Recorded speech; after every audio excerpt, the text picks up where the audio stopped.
നമസ്കാരം. 2025 കടന്നിരിക്കുകയാണ് നമ്മൾ. പുതുവർഷത്തിൽ പുതിയ പ്രതീക്ഷകളും ആഗ്രഹങ്ങളും ലക്ഷ്യങ്ങളും ഒക്കെയായി നമുക്ക് മുന്നോട്ട് പോകാം. 2024 സംഭവിച്ച നല്ല കാര്യങ്ങളിൽ സന്തോഷിച്ച് ഊർജം ഉൾക്കൊണ്ട് മോശം കാര്യങ്ങളെ പാഠമാക്കി പുതിയ വർഷത്തിലേക്ക് നമുക്ക് ഒരുമിച്ച് കടക്കാം. എല്ലാവർക്കും ഹൃദയം നിറഞ്ഞ പുതുവത്സര ആശംസകൾ. ആദ്യം നോക്കാം പ്രധാന വാർത്തകൾ.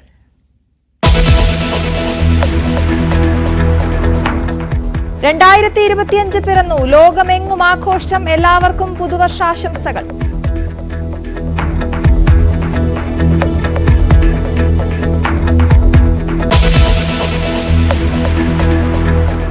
കർഷക നേതാവ് ജഗ്ജിത് സിംഗ് ദല്ലേവാളിന്റെ നില മോശമായി തുടരുന്നു. ആശുപത്രിയിൽ പ്രവേശിപ്പിക്കാനുള്ള നിർദ്ദേശം നടപ്പാക്കാൻ പഞ്ചാബ് സർക്കാരിന് 3 ദിവസം കൂടി അനുവദിച്ച് സുപ്രീം കോടതി.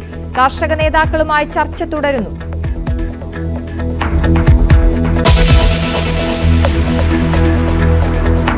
വയനാട് പുനരധിവാസം ചർച്ച ചെയ്യാൻ ഇന്ന് പ്രത്യേക മന്ത്രിസഭായോഗം.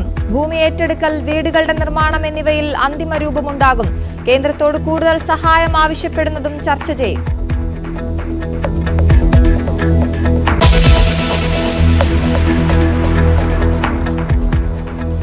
ഇന്നു മുതൽ 20-ലധികം ആൻഡ്രോയിഡ് ഫോൺ ഉപയോക്താക്കൾക്ക് വാട്സ്ആപ്പ് കിട്ടില്ല.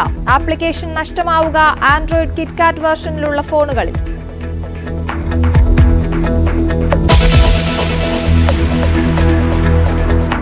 വിദേശ ട്രിപ്പിന്റെ പേരിൽ തട്ടിപ്പെന്ന ആരോപണം നിഷേധിച്ച് ടൂർ കമ്പനികൾ. വിസ റിജക്ട് ആയാൽ പണം തിരികെ കിട്ടാതെ വരുന്നത് ഓപ്പറേറ്റർമാരുടെ വീഴ്ചയല്ല. വിസ റിജക്ട് ആയാൽ നഷ്ടം ടൂർ കമ്പനികൾക്കെന്നും വിശദീകരണം.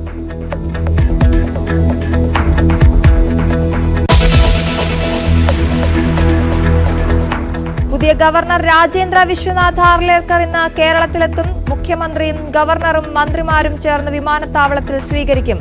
സത്യപ്രതിജ്ഞ നാളെ.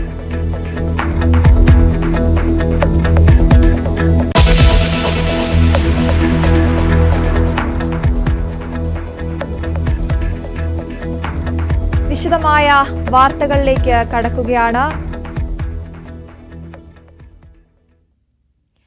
2025 ആഘോഷത്തോടെ വരവേറ്റ് ലോകം. പുതുവർഷം ആദ്യം എത്തിയത് കിരിബാത്തി ദ്വീപിലാണ്. ലോകരാജ്യങ്ങളെല്ലാം വൻ ആഹ്ലാദത്തോടെയാണ് പുതുവർഷത്തെ ആഘോഷമാക്കിയത്.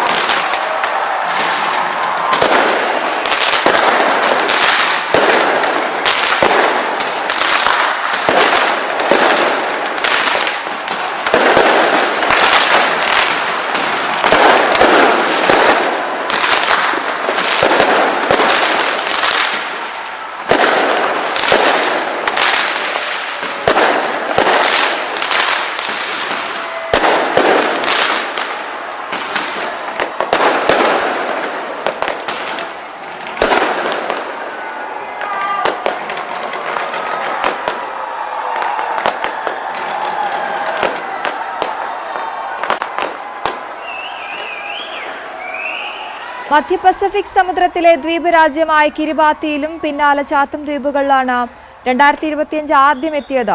ഷെസാൻ, സിംഗപ്പൂർ, ഓസ്ട്രേലിയ, സിഡ്നി, ജപ്പാനിലെ ടോക്കിയോ നഗരങ്ങളിൽ പുതുവർഷം പിറന്നു.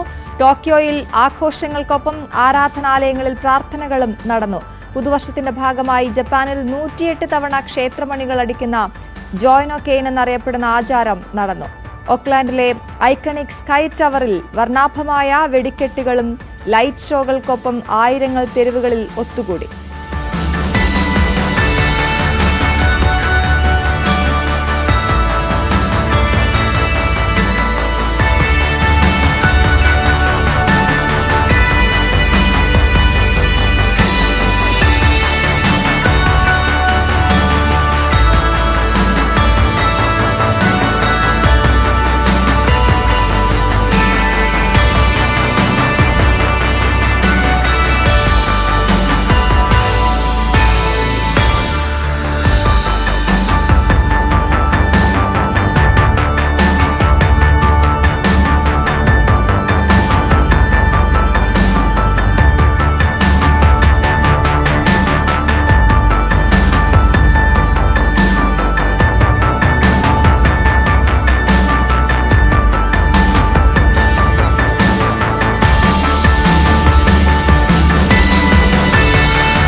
ശുഭപ്രതീക്ഷയുമായി മലയാളികളും 2025 വരവേറ്റു. സംസ്ഥാനത്തെ നഗര ഗ്രാമീണ മേഖലകളിലെല്ലാം പുതുവർഷാഘോഷങ്ങൾ നടന്നു. അനിഷ്ട സംഭവങ്ങൾ ഒഴിവാക്കാൻ കനത്ത സുരക്ഷയിലായിരുന്നു ആഘോഷ പരിപാടികൾ.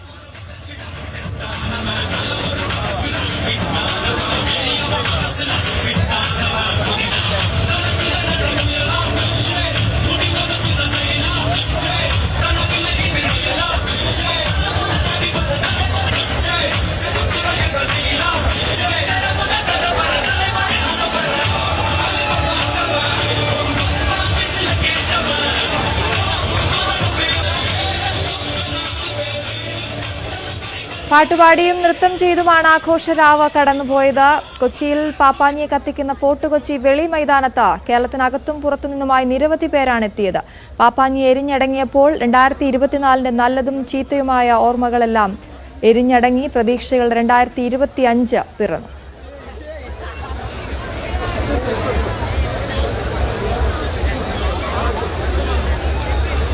അലങ്കാര ദീപങ്ങളും പരിപാടികളുമൊക്കെയായി തിരുവനന്തപുരവും പുതുവർഷത്തെ വരവേറ്റു. മാനവീയം വീഥിയിലും കോവളത്തുമായിരുന്നു തലസ്ഥാന നഗരത്തിലെ പ്രധാന ആഘോഷ പരിപാടികൾ നടന്നത്.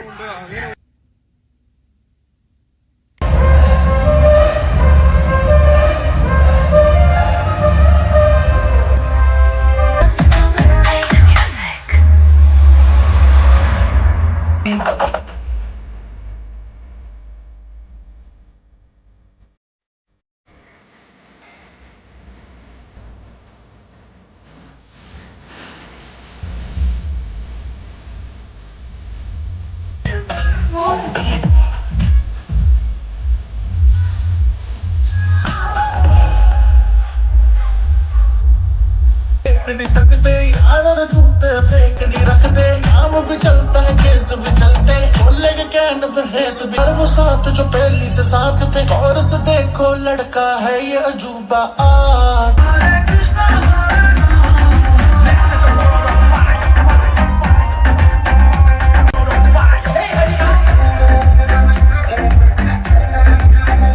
थप्पड़ मारूंगी साला थप्पड़ मारूंगी थप थप थप्पड़ मारूंगी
വിവിധയിടങ്ങളിലെ ആഘോഷരാവാണ് നമ്മൾ കണ്ടത്. പുതുവർഷത്തെ വരവേറ്റ് മലപ്പുറം വളാഞ്ചേരി പോലീസ് സ്റ്റേഷനും SHOയും മറ്റുദ്യോഗസ്ഥരും ജീവനക്കാരും ആടിയും പാടിയുമാണ് പുതുവത്സരാഘോഷം വർണ്ണാഭമാക്കിയത്. നാടും നഗരവും പുതിയ വർഷത്തെ വരവേറ്റപ്പോൾ കേക്ക് മുറിച്ചും പടക്കം പൊട്ടിച്ചും ആടിയും പാടിയുമൊക്കെയാണ് വളാഞ്ചേരി പോലീസ് സ്റ്റേഷൻ നവവത്സരത്തെ സ്വാഗതം ചെയ്തത്. പോലീസുകാർ സഹപ്രവർത്തകർക്കൊപ്പം പുതുവത്സരാഘോഷം ഉത്സവമാക്കി മാറ്റി.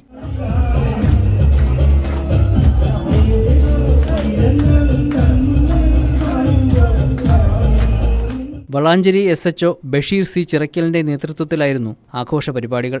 പരിപാടിക്ക് മാറ്റുകൂട്ടാൻ SHOയുടെ തന്നെ ഗാനാലാപനവും ഉണ്ടായിരുന്നു.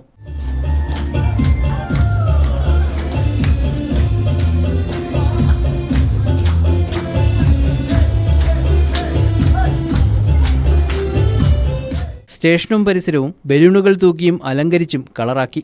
തിരക്കുകൾക്കിടയിൽ സന്തോഷത്തിന്റെ പുതുവത്സരത്തെ വരവേറ്റു ഈ കാവൽ സേനയും. ന്യൂസ് 18 തിരൂർ. ഇനി നമ്മൾ മറ്റു വാർത്തകളിലേക്ക് പോവുകയാണ്. വയനാട് പുനരധിവാസ പദ്ധതിക്ക് ഇന്ന് മന്ത്രിസഭാ യോഗം അംഗീകാരം നൽകും. ഭൂമി ഏറ്റെടുക്കൽ, വീടുകളുടെ നിർമ്മാണം, പുനരധിവാസം തുടങ്ങിയ വിഷയങ്ങളിൽ തീരുമാനമുണ്ടാകും. ടൗൺഷിപ്പ് നിർമ്മിക്കുന്നതുമായി ബന്ധപ്പെട്ട കാര്യങ്ങളിലും വിശദമായ ചർച്ച നടക്കും. വീട് നിർമ്മിച്ചു നൽകുമെന്ന് വാഗ്ദാനം ചെയ്തവരുമായും മുഖ്യമന്ത്രി ചർച്ച നടത്തും. BV അരുണാണ് വാർത്തയുടെ വിശദാംശങ്ങളുമായി ചേരുന്നത്. Arun, good morning, happy new year. ആദ്യം തന്നെ എന്തായാലും ഇന്ന് പ്രത്യേക യോഗം ചേരുമ്പോൾ എന്തൊക്കെയാണ് പ്രതീക്ഷിക്കേണ്ടത്?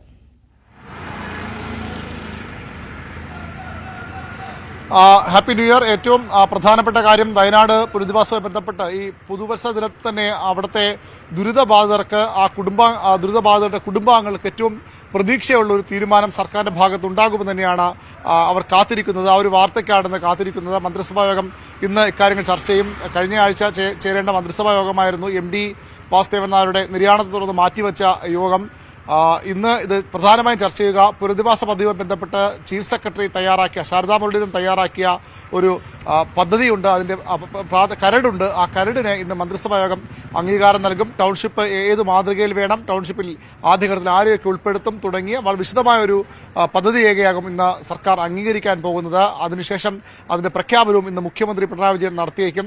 ഏറ്റവും പ്രധാനപ്പെട്ടത് ഇതിലെ സ്പോൺസർമാരുടെ ഒരു യോഗവും മുഖ്യമന്ത്രി, പ്രധാനപ്പെട്ട സ്പോൺസർമാരുടെ ഒരു യോഗം മുഖ്യമന്ത്രി ഇന്ന് വിളിച്ചിട്ടുണ്ട്. അതിലും എങ്ങനെയാണ് പദ്ധതിയുമായി മുന്നോട്ട് പോകുന്ന കാര്യം സർക്കാർ വിശദീകരിക്കും. സർക്കാരിന് പണം നൽകാവുന്നവർക്ക് പണം നൽകാം.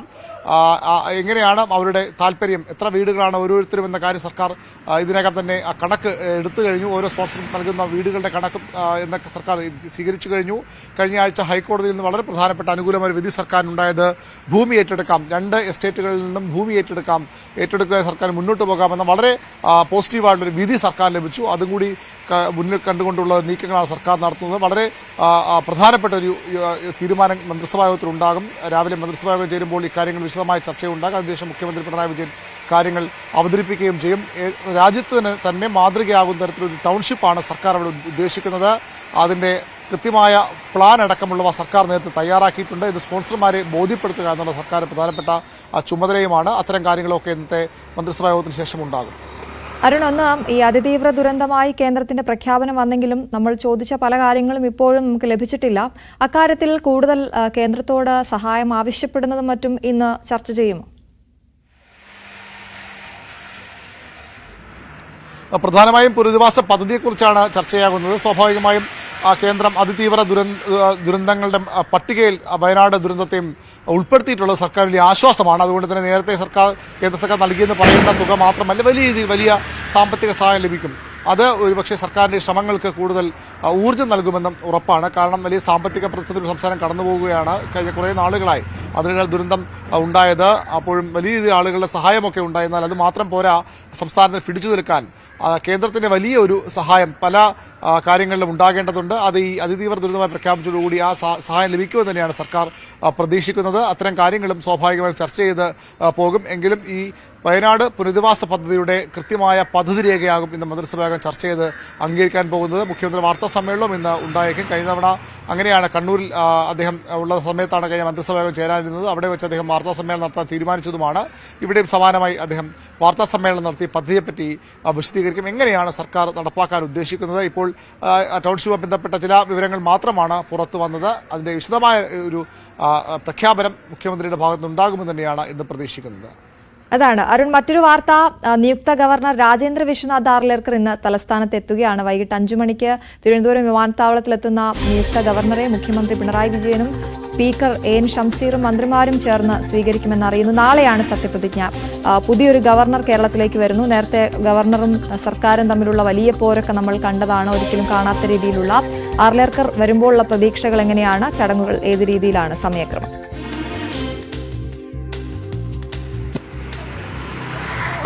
പുതിയ ഗവർണറെ മുഖ്യമന്ത്രി ഉൾപ്പെടെയുള്ള സംസ്ഥാനത്തെ പ്രധാനപ്പെട്ട രാഷ്ട്രീയ നേതൃത്വം, ഭരണ നേതൃത്വം സ്വീകരിക്കുക എന്നുള്ളൊരു പതിവാണ്. വിമാനത്താവളത്തിലെ ടെക്നിക്കൽ ഏരിയയിൽ നിന്ന് പുതിയ ഗവർണർ, ഇപ്പോൾ അദ്ദേഹം ബീഹാർ ഗവർണറാണ്. അദ്ദേഹം നാളെ ഇവിടെ ചുമതല ഏറ്റെടുക്കുന്നവർ അദ്ദേഹം ബീഹാറിൻ്റെ ചുമതലയുള്ള ഗവർണർ തന്നെയാണ്. അദ്ദേഹത്തെ ഇന്ന് വൈകുന്നേരം വിമാനത്താവളത്തിൽ ടെക്നിക്കൽ ഏരിയയിൽ മുഖ്യമന്ത്രിയും ഉദ്യോഗസ്ഥരും മന്ത്രിമാരും ഒക്കെ ചേർന്ന് സ്വീകരിക്കും.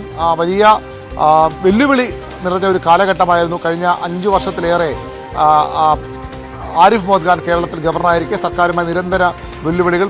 അദ്ദേഹം ഇവിടുന്ന് മടങ്ങിപ്പോകുമ്പോൾ സർവകലാശാല വിഷയത്തിൽ മാത്രമാണ് സർക്കാരുമായൊരു തനിക്ക് എതിരഭിപ്രായം ഉണ്ടായിരുന്നു. അവിടെയും ഉന്നത വിദ്യാഭ്യാസ രംഗത്ത് സംസ്ഥാനം നല്ല രീതിയിൽ മുന്നോട്ട് പോകുന്ന നല്ല വാക്കുകളൊക്കെ പറഞ്ഞെങ്കിലും സർക്കാരിനെ ആരിഫ് മുഹമ്മദ് ഖാൻ ഉണ്ടാക്കിയ പൊല്ലാപ്പുകൾ ചെറുതല്ല, വെല്ലുവിളികൾ ചെറുതല്ല. വീണ്ടും ഒരു സഭാ സമ്മേളനം കാലം വരികയാണ്. ഈ 2ാം ആഴ്ചയിലോ അല്ലെങ്കിൽ 3ാം ആഴ്ച തുടക്കത്തിലോ നിയമസഭാ സമ്മേളനം ചേരണം. സ്വാഭാവികമായും നയപ്രഖ്യാപന പ്രസംഗത്തോടു കൂടിയാകണം ഒരു പുതുവർഷത്തിൽ ആദ്യ സഭാ സമ്മേളനം ചേരേണ്ടത്. അതുകൊണ്ട് തന്നെ പുതിയ ഗവർണർ സർക്കാർ നയം പ്രഖ്യാപിക്കാനായി അവിടെ എത്തും. നമുക്കറിയാം, നയപ്രഖ്യാപന പ്രസംഗങ്ങളിലാണ് ആരിഫ് മുഹമ്മദ് ഖാൻ സർക്കാരിന് ഏറ്റവും അധികം വെല്ലുവിളിച്ചത്, മുൾമുരയിൽ നിർത്തിയത്. അതുകൊണ്ട് തന്നെ പുതിയ ഗവർണറും സർക്കാർ നയം അതേപടി പ്രഖ്യാപിക്കുമോ, ആദ്യമേ ഒരു ഏറ്റുമുട്ടലിലേക്ക് പോകുമോ, അങ്ങനെ സർക്കാർ കരുതില്ല. കാരണം വളരെ സീസൺഡായ ഒരു പൊളിറ്റീഷ്യനാണ് രാജേന്ദ്ര വിശ്വനാഥ് ആർലേക്കർ. അദ്ദേഹം സംഘപരിവാർ തുടക്കം മുതൽ സംഘപരിവാറിൻ്റെ അടിയുറച്ച പ്രവർത്തകനും നേതാവും ഒക്കെ ആളാണെങ്കിൽ പോലും അങ്ങനെ ഒരു രാഷ്ട്രീയമായ ഒരു വലിയ വെല്ലുവിളി അദ്ദേഹത്തിൻ്റെ ഭാഗത്ത് ഉണ്ടാകുന്നതിന് പ്രതീക്ഷയാണ് സർക്കാർ പങ്കുവയ്ക്കുന്നത്. പക്ഷേ നമുക്കറിയാം, ബീഹാറിലും ഉന്നത വിദ്യാഭ്യാസ രംഗത്തടക്കം ചില കാര്യങ്ങൾ അദ്ദേഹത്തിൻ്റെ ഇടപെടലുകൾ ഉണ്ടായിരുന്നു. അതുകൊണ്ട് തന്നെ ആദ്യമേ ഒരു യുദ്ധത്തിന് പോവുകയല്ല, പരമാവധി ഗവർണറുമായി ഒരു സമന്വയത്തിൻ്റെ പാതയാകും സർക്കാർ ആഗ്രഹിക്കുന്നത്. അതുകൊണ്ട് തന്നെ അദ്ദേഹത്തിന് നല്ല സ്വീകരണം നൽകാൻ സർക്കാർ തയ്യാറാകും. ആരിഫ് മുഹമ്മദ് ഖാനെ ആ രീതി സർക്കാർ സ്വീകരിച്ചതാണ്. പിന്നീടാണ് ബന്ധത്തിൽ ഉലച്ചിലുണ്ടായത്. പുതിയ ഗവർണർ വരുമ്പോൾ പരമാവധി സമവായ പാതയുടെ മുന്നോട്ട് പോകാൻ സർക്കാർ ശ്രമിക്കും. അതിൻ്റെ ഭാഗമായി അദ്ദേഹത്തിന് നല്ല സ്വീകരണം തന്നെ സർക്കാർ ഇന്ന് നൽകും. നാളെയാണ് അദ്ദേഹത്തിൻ്റെ സത്യപ്രതിജ്ഞ. രാവിലെ രാജ്ഭവനിലാണ് ആ ചടങ്ങുകൾ നടക്കുക. അതാണ് അരുൺ, നമ്മൾ ഉറ്റുനോക്കുന്നതും അത് തന്നെയാണ്. അരുൺ നേരത്തെ പറഞ്ഞതുപോലെ ഈ സർക്കാരും ഗവർണറും തമ്മിലുള്ളൊരു ബന്ധം, അത് ഭരണത്തെ അല്ലെങ്കിൽ എങ്ങനെ മുന്നോട്ട് പോകാം എന്നുള്ള കാര്യത്തിലൊക്കെ വലിയ രീതിയിൽ നമ്മൾ കഴിഞ്ഞ കാലയളവിൽ മോശം അവസ്ഥയിലൂടെ കടന്നു പോയിട്ടുണ്ട്. ഒരിക്കലും കാണാത്ത രീതിയിലുള്ള ഗവർണറുടെ പ്രതികരണം, തുടർന്ന് മുഖ്യമന്ത്രിയുടെ പ്രതികരണം, മുഖത്ത് പോലും നോക്കാതെ പോകുന്ന അവസ്ഥയൊക്കെ ഉണ്ട്. അതൊക്കെ മാറി പുതിയൊരു ഗവർണർ വരുമ്പോൾ വലിയ പ്രതീക്ഷ സർക്കാരിനുമില്ലേ അക്കാര്യത്തിൽ? തീർച്ചയായിട്ടും വലിയൊരു തലവേദന ഒഴിഞ്ഞു എന്ന് തന്നെ സർക്കാർ കരുതുന്നുണ്ടാകും ആരിഫ് മുഹമ്മദ് ഖാൻ പോകുമ്പോൾ. കാരണം നിരന്തര ഏറ്റുമുട്ടലായിരുന്നു. ഗവർണർ നിരന്തരം തെരുവിലിറങ്ങി സർക്കാരിനെതിരെ പ്രതിഷേധിക്കുന്ന സാഹചര്യങ്ങൾ പലപ്പോഴും ഉണ്ടായിട്ടുണ്ട്. SFIയെ വെല്ലുവിളിക്കുന്നു, CPMനെ വെല്ലുവിളിക്കുന്നു, സർക്കാരിൻ്റെ പേഴ്സണൽ സ്റ്റാഫ് നിയമനത്തെ ചോദ്യം ചെയ്യുന്നു. അതിനപ്പുറത്തേക്ക് സർവകലാശാലകളിൽ കായ്വെക്കണമെന്ന CPMൻ്റെ മുദ്രാവാക്യമുണ്ട്. അതിന് BJP ശ്രമിക്കുന്നു. അത് കേരളത്തിൽ അനുവദിക്കില്ലെന്ന് പറയുമ്പോൾ ഗവർണർ RSS നോമിനികളെ, സംഘപരിവാർ നോമിനികളെ വളരെ കൃത്യമായി സർവകലാശാലകളുടെ തലപ്പത്തേക്ക് കൊണ്ടുവരുന്നു എന്നൊരു സാഹചര്യമുണ്ട്.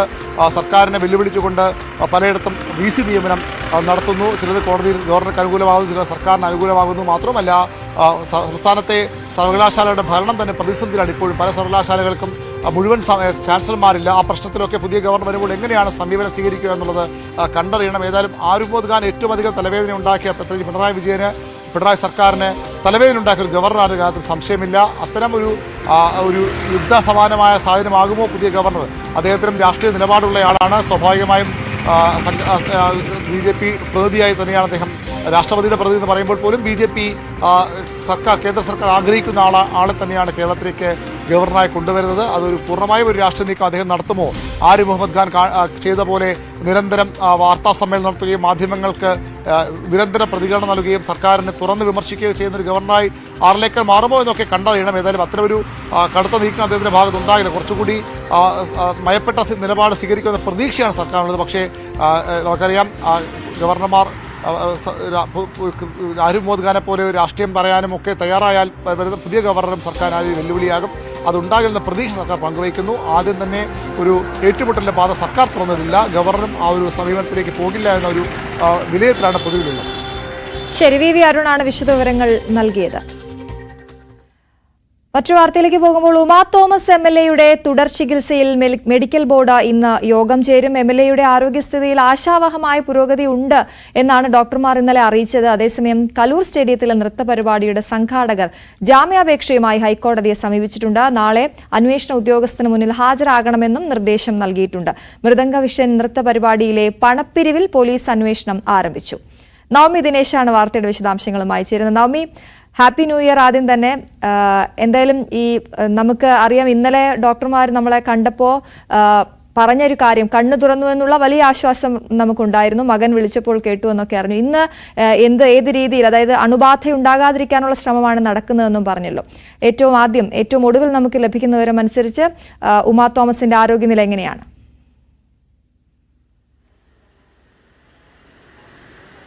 Happy new year Aswathy. എന്തായാലും ഉമാ തോമസ് MLA-യുടെ ആരോഗ്യസ്ഥിതിയിൽ ഇന്നലെ രാവിലെ മെഡിക്കൽ ഡോക്ടർമാർ മാധ്യമങ്ങളോട് സംസാരിച്ചപ്പോൾ വലിയ ആശ്വാസകരമായിട്ടുള്ളൊരു രീതിയിലായിരുന്നു അവർ സംസാരിച്ചത്. എങ്കിൽ പോലും ഈ അപകടനില തരണം ചെയ്തു എന്ന് ഇപ്പോഴും പറയാൻ കഴിയില്ല. പക്ഷെ അതൊരു പോസിറ്റീവായ സൂചന. കണ്ണു തുറന്നതും ഈ നിർദ്ദേശങ്ങളോട് പ്രതികരിച്ചതുമാണ്. മകൻ പറയുന്നതനുസരിച്ചൊക്കെ കയ്യിൽ പിടിക്കാൻ പറഞ്ഞപ്പോൾ കൈ പിടിക്കുകയും കൈകാലുകൾ അനക്കാൻ പറഞ്ഞപ്പോൾ അതൊക്കെ ചെയ്തു. ഒപ്പം വെള്ളം കുടിക്കണമെന്നുള്ള ഒരു രീതിയിലുള്ള ഒരു ആക്ഷനൊക്കെ കാണിച്ചു എന്ന് പറഞ്ഞു. അതൊക്കെ വലിയ രീതിയിൽ ആശ്വാസം നൽകുന്നതാണ്. പക്ഷെ അപ്പോഴും തലയ്ക്കും നട്ടലിലുമേറ്റ പരിക്കുകളുടെ ആ ഒരു പ്രത്യേകിച്ച് തലയ്ക്കേറ്റ പരിക്കാണ് കുറച്ച് രൂക്ഷമായി നിൽക്കുന്നത്. ഒപ്പം ശ്വാസകോശത്തിലും ഏറ്റ പരിക്കൊക്കെ മുറിവ് ഉണങ്ങി വരുന്നതേ ഉള്ളൂ. എങ്കിൽ പോലും നമുക്ക് ഇപ്പോൾ ഒരു ആശ്വാസം എന്നോണം ഈ കൈകാലുകൾ അനക്കുന്നതും ചോദിക്കുന്ന ചോദ്യങ്ങളോട് പ്രതികരിക്കുന്നതുമൊക്കെ ഒരു നല്ല സൂചനയായി കണക്കാക്കാം. എങ്കിൽ പോലും വെന്റിലേറ്ററിലാണ്. കഴിഞ്ഞ 3 ദിവസമായി വെന്റിലേറ്ററിൽ തന്നെ തുടരുകയാണ്. ഈ വെന്റിലേറ്ററിൽ നിന്ന് മാറ്റുന്നതിന് വേണ്ടിയിട്ടുള്ളൊരു നീക്കം അത് വരും ദിവസങ്ങളിൽ മാത്രമേ നടക്കൂ. പതുക്കെ മാത്രമേ വെന്റിലേറ്ററിൽ നിന്ന് മാറ്റാൻ കഴിയൂ എന്നാണ് ഡോക്ടർമാർ പറയുന്നത്. വിദഗ്ധ ഡോക്ടർമാരുടെ നിർദ്ദേശം അനുസരിച്ച് തന്നെയാണ് റിഡേ മെഡിസിറ്റിയിൽ ഉമാ തോമസ് MLA ചികിത്സ തേടുന്നത്. അതോടൊപ്പം ഈ നമുക്കറിയാം, വെന്റിലേറ്ററിൽ അധിക നാൾ കിടക്കുമ്പോൾ അണുബാധ ഉണ്ടാകാനുള്ള ഒരു സാധ്യതയുണ്ട് ശ്വാസകോശത്തിൽ. അത് ഉണ്ടാകാതിരിക്കാനുള്ള തീവ്ര ശ്രമമാണ് ഡോക്ടർമാർ നടത്തുന്നത്. അങ്ങനെ അണുബാധ ഉണ്ടായാൽ ന്യൂമോണിയയിലേക്ക് വരെ പോകാനുള്ളൊരു സാധ്യത, അത് പിന്നീട് വലിയൊരു അപകടത്തിലേക്ക് നയിക്കും. അതുകൊണ്ട് വളരെ സുരക്ഷിതമായിട്ടുള്ള കൃത്യമായിട്ടുള്ള ഒരു ചികിത്സ തന്നെയാണ് ഉമാ തോമസ് MLA-ക്ക് നടത്തുന്നത്. എന്തായാലും 9 മണിക്കായിരിക്കും ഡോക്ടർമാർ യോഗം ചേർന്നതിന് ശേഷം 10 മണിയോടുകൂടി മാധ്യമങ്ങളെ കണ്ട് ഇന്നത്തെ ഉമാ തോമസ് MLA-യുടെ ആരോഗ്യ പുരോഗതിയെക്കുറിച്ചുള്ള വിശദീകരണം നൽകുമെന്നാണ് നമുക്ക് അറിയാൻ സാധിക്കുന്നത്. മക്കൾ രണ്ടുപേരും ഇപ്പോൾ ആശുപത്രിയിലുണ്ട്. ഒപ്പം പ്രതിപക്ഷ നേതാവും രമേശ് ചെന്നിത്തല ഉൾപ്പെടെയുള്ളവർ ഇന്നലെ ആശുപത്രിയിൽ സന്ദർശിക്കുകയും ചെയ്തു. എന്നാൽ ഉമാ തോമസ് MLA-യുടെ അടുത്തേക്ക് ആരെയും തന്നെ കടത്തിവിടുന്നില്ല. കാരണം അണുബാധ പുറത്തുനിന്ന് വല്ല അണുബാധ ഉണ്ടാകാനുള്ള ഒരു സാധ്യത ഉള്ളതിനാൽ മക്കൾക്ക് മാത്രമാണ് വലിയ സുരക്ഷയോടുകൂടി മാത്രമേ ഉമാ തോമസിനെ കാണാനുള്ളൊരു അവസരം ഒരുക്കുന്നതുള്ളൂ. എന്തായാലും എത്രയും വേഗം ഉമാ തോമസ് MLA സുഖം പ്രാപിക്കട്ടെ എന്ന് തന്നെ പ്രാർത്ഥിക്കാം. ഈ വെന്റിലേറ്ററിൽ നിന്നും പതുക്കെ മാറ്റുമെന്നാണ് ഡോക്ടർമാർ പറഞ്ഞത്. ഇന്നലെ DMO അടക്കം അവിടെ സന്ദർശിച്ചിരുന്നു. ഒപ്പം കോട്ടയം മെഡിക്കൽ കോളേജിലെ വിദഗ്ധ ഡോക്ടറുടെ നിർദ്ദേശവും കൂടി ചേർത്തുകൊണ്ടാണ് ഇപ്പോൾ റിഡേ മെഡിസിറ്റിയിലെ ചികിത്സ തുടർന്നുകൊണ്ടിരിക്കുന്നത്. അശ്വതി, മറ്റൊരു ഭാഗം ഇതിന്റെ അന്വേഷണമാണ്. വലിയ വീഴ്ചയുണ്ടായി എന്ന് ഇന്നലെ റിപ്പോർട്ട് വന്നിരുന്നു. പോലീസിന്റെയും ഫയർഫോഴ്സിന്റെയും ഒക്കെ റിപ്പോർട്ടുണ്ടായിരുന്നല്ലോ. വലിയ വീഴ്ചയാണ് അവിടെ സംഭവിച്ചത് എന്നുള്ളത്. പിന്നീട് എനിക്ക് തോന്നുന്നു കോർപ്പറേഷൻ പോലും മേയർ പോലും ഈ പരിപാടിക്ക് ഇത്തരത്തിലൊരു സ്റ്റേജ് കെട്ടാനുള്ള അനുമതി കൊടുത്തില്ല എന്ന പ്രതികരണവുമായൊക്കെ എത്തിയിരുന്നു. ഈ അന്വേഷണം ഇപ്പോൾ ഏത് രീതിയിലാണ് പുരോഗമിക്കുന്നത് നാമി? അശ്വതി, ഇന്നലെ ഏറ്റവും ഒടുവിൽ പോലീസ് കോടതിയിൽ സമർപ്പിച്ച റിമാൻഡ് റിപ്പോർട്ടിലടക്കം ഈ സ്റ്റേജ് നിർമ്മാണത്തിൽ ഗുരുതരമായിട്ടുള്ള വീഴ്ച സംഭവിച്ചു എന്ന് തന്നെ പറയുന്നുണ്ട്. ഇതിൽ മൃദംഗ വിഷൻ MD M നികോഷ് കുമാറിനെ 1ാം പ്രതിയാക്കിയാണ് പോലീസ് റിമാൻഡ് റിപ്പോർട്ടിൽ പ്രതി ചേർക്കപ്പെട്ടിരിക്കുന്നത്. മറ്റൊന്ന് നൃത്തപരിപാടിയുടെ നടത്തിപ്പുകാരനായ മൃദംഗ വിഷന്റെ CEO ഷമീർ 2ാം പ്രതിയാണ്. 3ാം പ്രതിയായിരിക്കുന്നത് ഓസ്കാർ ഇവന്റ് മാനേജ്മെന്റ് സ്ഥാപന ഉടമ PS ജിനീഷ് ആണ്. 4ാം പ്രതി ക്രമീകരണങ്ങൾ ഒരുക്കിയ ഇവന്റ് ഇന്ത്യ പ്രൊപ്പറേറ്റർ കൃഷ്ണകുമാറാണ്. ഒപ്പം 5ാം പ്രതിയായി താൽക്കാലിക സ്റ്റേജ് തയ്യാറാക്കിയ ബെന്നി. ഇങ്ങനെ 5 പ്രതികളെ ചേർത്ത് ഉള്ള ഒരു റിമാൻഡ് റിപ്പോർട്ടാണ് കോടതിയിൽ സമർപ്പിച്ചിരിക്കുന്നത്. ഇതിൽ പോലീസ് കൃത്യമായി പറയുന്നുണ്ട് വലിയൊരു സംഘാടന പിഴവ് അവിടെ സംഭവിച്ചു, സ്റ്റേജ് നിർമ്മാണത്തിലടക്കം പിഴവ് സംഭവിച്ചു, കൃത്യമായ നിരീക്ഷണങ്ങൾ ഉണ്ടായിരുന്നില്ല. ഇതൊക്കെ ആ റിപ്പോർട്ടിൽ സൂചിപ്പിക്കുകയും ചെയ്യുന്നുണ്ട്. എന്തായാലും ഇരുവരും ഈ മൃദംഗ വിഷന്റെയും ഓസ്കാർ ഇവന്റിന്റെയും ഉടമകൾ ഇന്നലെ മുൻകൂർ ജാമ്യ ഹർജിയുമായി കോടതിയെ സമീപിച്ചിരുന്നു. ഇതിൽ കോടതി കൃത്യമായിട്ടുള്ള ഒരു വിശദീകരണം, സർക്കാരിന്റെ നിലപാട് ആരാഞ്ഞിരുന്നു.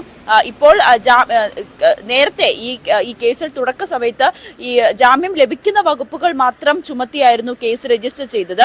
പിന്നീട് ഇതിൽ നരഹത്യ ശ്രമം ഉൾപ്പെടെയുള്ള വകുപ്പ് ചുമത്തി ഈ ജാമ്യമില്ല വകുപ്പ് ചുമത്തിയാണ് പിന്നീട് കേസ് രജിസ്റ്റർ ചെയ്തത്.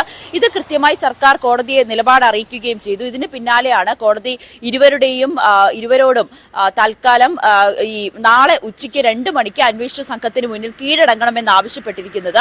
സർക്കാരിന്റെ കൂടുതൽ നിലപാട് തേടിയതിനു ശേഷമായിരിക്കും വീണ്ടും ഹർജി പരിഗണിക്കുക. എന്തായാലും നാളെ ഇരുവരും അന്വേഷണ സംഘത്തിന് മുന്നിൽ ചോദ്യം ചെയ്യലിന് കീഴടങ്ങിയേ മതിയാകൂ. മറ്റു 3 പ്രതികളെയും ഇതുപോലെ നരഹത്യാ കുറ്റം ചുമത്തി ഇന്നലെ മജിസ്ട്രേറ്റിന് മുന്നിൽ ഹാജരാക്കിയിരുന്നു. അപ്പോൾ മജിസ്ട്രേറ്റ് ഇടക്കാല ജാമ്യം അനുവദിച്ചിട്ടുണ്ട്. പക്ഷെ അപ്പോഴും അവർ ചോദ്യം ചെയ്യലിന് ഹാജരാകണമെന്ന് നിർദ്ദേശമുണ്ട്. റിമാൻഡ് റിപ്പോർട്ടിലടക്കം പോലീസ് ഇത് കൃത്യമായി പറയുന്നുണ്ട്. തെളിവുകൾ നശിപ്പിക്കാൻ സാധ്യതയുള്ളതിനാൽ പ്രതികളെ കസ്റ്റഡിയിലെടുത്ത് ചോദ്യം ചെയ്യണമെന്നാണ് റിമാൻഡ് റിപ്പോർട്ടിലും പോലീസ് ആവശ്യപ്പെട്ടിരിക്കുന്നത്. എന്തായാലും ഇന്നും നാളെയും ഒക്കെ ആയിട്ട് ഇവരുടെ ചോദ്യം ചെയ്യലുകൾ നടക്കും. നാളെ 2 മണിയോടുകൂടി ഉടമകളുടെ ചോദ്യം ചെയ്യലും ആരംഭിക്കുമെന്നാണ് നമുക്ക് അറിയാൻ സാധിക്കുന്നത്. അതോടൊപ്പം തന്നെയാണ് ദിവ്യ ഉണ്ണിയെ വരും ദിവസങ്ങളിൽ ചോദ്യം ചെയ്യാനുള്ള ഒരു സാധ്യതയും തള്ളിക്കളയാൻ കഴിയില്ല. കാരണം ഇതിന്റെ ഒരു ബ്രാൻഡ് അംബാസിഡറായി ഈ കമ്പനി ഉയർത്തിക്കാട്ടിയത് ദിവ്യ ഉണ്ണിയാണ്. അതോടൊപ്പം ഇതിന്റെ ഒരു രക്ഷാധികാരിയായി സിജോയ് വർഗീസിനെയുമായിരുന്നു പ്രധാനമായും മുൻനിരയിൽ കണ്ടത്. ഇരുവരുടെയും സാമ്പത്തിക ഇടപാട്, ഇവർക്ക് ഏതെങ്കിലും തരത്തിലുള്ള സാമ്പത്തിക ലാഭമുണ്ടോ എന്നതും പരിശോധിക്കുന്നുണ്ട്. ഇങ്ങനെ ഒരു സാമ്പത്തിക തട്ടിപ്പിന്റെ കാരണം പുറത്തു വരാനുള്ള ഒരു പ്രത്യേകിച്ച് ഈ ഒരു സംഭവത്തിന് പിന്നാലെ ഈ രക്ഷിതാക്കൾ വലിയ രീതിയിൽ ആരോപണവുമായി രംഗത്ത് വന്നിരുന്നു. ഒരു കുട്ടിയിൽ നിന്നും 5000-ത്തിലധികം രൂപ വാങ്ങുന്ന സാഹചര്യം, ഈ വസ്ത്രത്തിനും മറ്റു ഇവരുടെ അക്കോമഡേഷൻ, ഫുഡ്, ഇതിനൊക്കെ വേണ്ടി 5000-ത്തിലധികം രൂപ വേണമെന്ന് പറഞ്ഞ് പല രക്ഷിതാക്കളിൽ നിന്നും പല രീതിയിലുള്ള തുകയാണ് ഈടാക്കിയത്. എന്തിനാണ് ഇതുപോലെ സ്റ്റേഡിയത്തിൽ നടത്തുന്ന ഒരു പൊതുപരിപാടിയിൽ ഇത്രയേറെ തുക കുട്ടികളിൽ നിന്നും ഈടാക്കിയതെന്നുള്ളൊരു സംശയം ഉന്നയിക്കപ്പെടുന്നുണ്ട്. രക്ഷിതാക്കളുടെ പരാതിയുടെ അടിസ്ഥാനത്തിൽ പോലീസ് ആ രീതിയിലുള്ള സാമ്പത്തിക ഇടപാടും അന്വേഷിക്കുന്നുണ്ട്. അതോടൊപ്പം രക്ഷിതാക്കളുടെ മൊഴി ഇന്നലെ തന്നെ രേഖപ്പെടുത്തുകയും ചെയ്തു. എന്തായാലും വരും ദിവസങ്ങളിൽ ഇതുമായി ബന്ധപ്പെട്ട് കൂടുതൽ ചോദ്യം ചെയ്യലുകളും മൊഴിയെടുക്കലുകളും ഉണ്ടാകും. അതിനിടെ തന്നെയാണ് ഇന്നലെ കല്യാൺ സിൽക്സിന്റെ ഒരു വിശദീകരണവും വന്നിട്ടുണ്ട്. ഈ വിവാദത്തിൽ തങ്ങളെ വലിച്ചിഴക്കരുത്, കാരണം ഇവർ കുറഞ്ഞ തുകയ്ക്ക് 360 രൂപയ്ക്ക് മാത്രമാണ് കല്യാൺ സിൽക്സ് ഈ കുട്ടികൾക്ക് വേണ്ടി ഈ ഒരു പരിപാടിക്കായി വസ്ത്രം ഡിസൈൻ ചെയ്ത് നൽകിയത്. പക്ഷെ അവരായിക്കോട്ടെ ഈ ഇവന്റ് നടത്തുന്ന ഈ മൃദംഗ വിഷൻ ആയിക്കോട്ടെ കുട്ടികളിൽ നിന്നും 1600 രൂപയാണ് കോസ്റ്റ്യൂമിന് മാത്രം ഈടാക്കിയത്. ഇത് തന്നെ വലിയൊരു തട്ടിപ്പാണെന്ന് കൃത്യമായിട്ട് വെളിവാകുന്നത് കൂടിയാണ് ഈ കല്യാൺ സിൽക്സിന്റെ വിശദീകരണത്തിലും നമുക്ക് വ്യക്തമാകുന്നത്. ഇതിന്റെ ഒക്കെ അടിസ്ഥാനത്തിൽ പോലീസിന്റെ അന്വേഷണം ആ രീതിയിൽ പുരോഗമിക്കുകയാണ്. എന്തായാലും ഒരു കാര്യം ഉറപ്പാണ് അശ്വതി, ഇതിൽ വലിയൊരു സാമ്പത്തിക തട്ടിപ്പ് നടത്തിയിട്ടുണ്ട്. അതിൽ ആരൊക്കെയാണ് പങ്ക്, കള്ളപ്പണം വെളുപ്പിക്കൽ അടക്കമുള്ള കാര്യങ്ങൾ ഇതിൽ നടന്നിട്ടുണ്ടോ എന്നും അന്വേഷണ സംഘത്തിന്റെ പരിധിയിലുണ്ട്. ശരി, നവമി ദിനേശാണ് വിവരങ്ങൾ നൽകിയത്. എന്തായാലും ഉമാ തോമസിന്റെ ആരോഗ്യനിലയിലെ പുരോഗതി ഇന്ന് രാവിലെ 10 മണിക്ക് ഡോക്ടർമാർ വിശദീകരിക്കും. മറ്റൊരു പ്രധാനപ്പെട്ട വാർത്തയിലേക്ക് പോവുകയാണ്. പെരിയ ഇരട്ടക്കൊലക്കേസിൽ കുറ്റക്കാരാണെന്ന് കണ്ടെത്തിയ 14 പ്രതികളും അപ്പീൽ നൽകും. ഹൈക്കോടതിയെ സമീപിക്കുമെന്ന് പ്രതിഭാഗം അഭിഭാഷകൻ CK ശ്രീധരൻ ന്യൂസ് 8നോട് പറഞ്ഞു. പ്രോസിക്യൂഷന് ഗൂഢാലോചന തെളിയിക്കാനായില്ല. കേസിലെ രേഖകൾ കണ്ടു പഠിച്ചെന്ന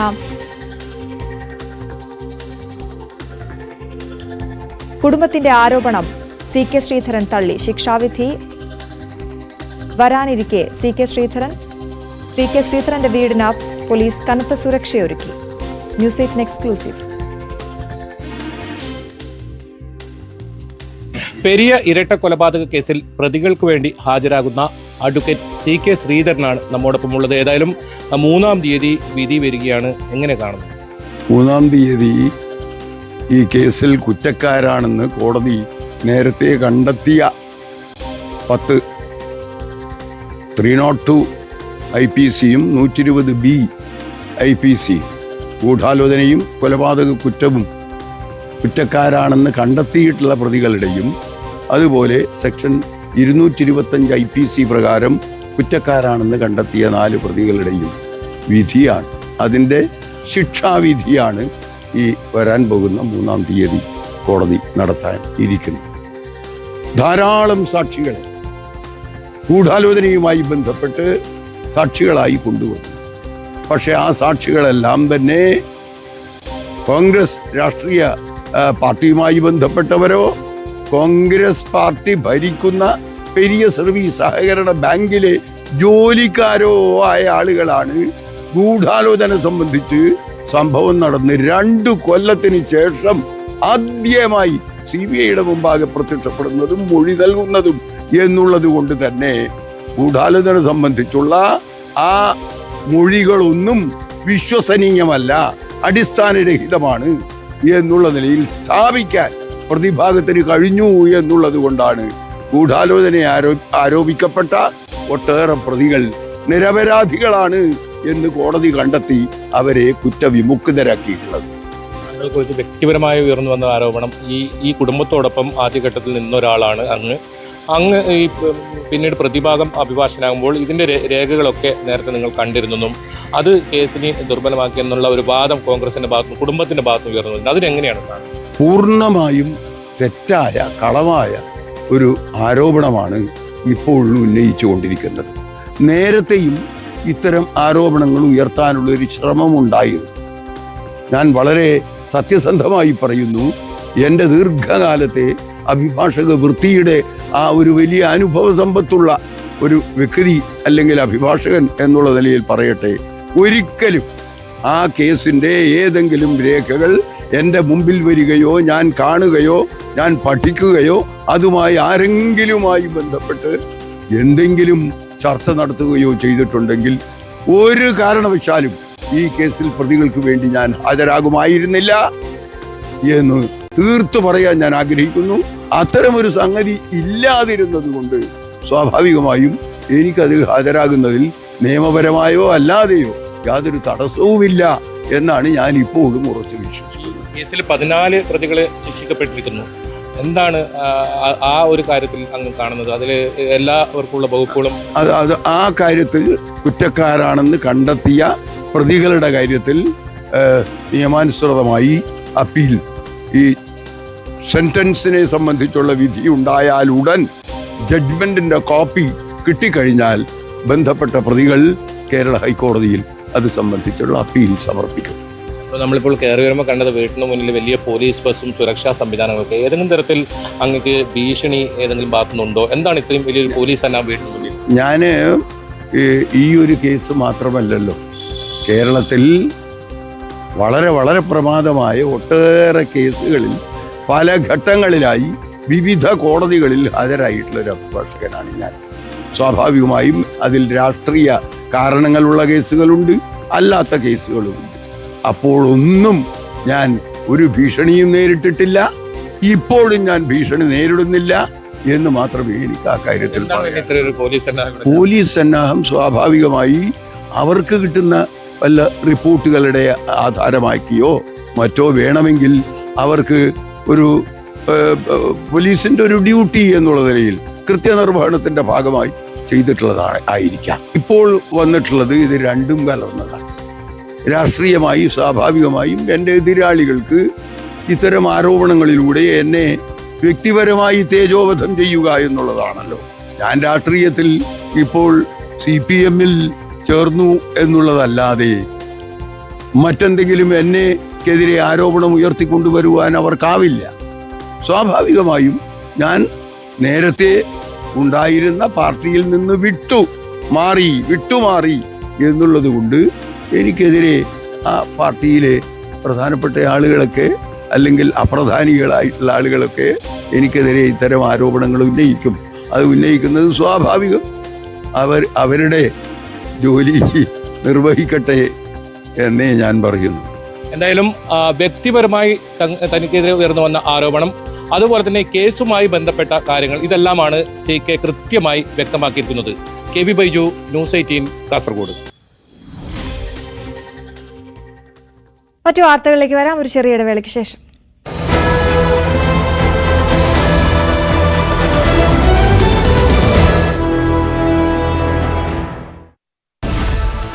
പുതുവർഷത്തിലേക്ക് ഒരു വർഷം കൂടി 2025 വരവേൽക്കാൻ ലോകം. പസഫിക് സമുദ്രത്തിലെ കിരിബാത്തി ദ്വീപിൽ പുതുവർഷം പിറന്നു. കിരിബാത്തിയിൽ പുതുവർഷം പിറന്നത് ഇന്ത്യൻ സമയം ഉച്ചകഴിഞ്ഞ് 3:30 ഇന്ത്യൻ സമയം 4:30 ന്യൂസിലാൻഡിലും പുതുവർഷം പിറന്നു. 6:30 ഓസ്ട്രേലിയയിലെ സിഡ്നിയിലും പുതുവർഷമെത്തി. 8:30 ജപ്പാനും 9:30 ചൈനയും പുതുവർഷത്തെ വരവേറ്റു.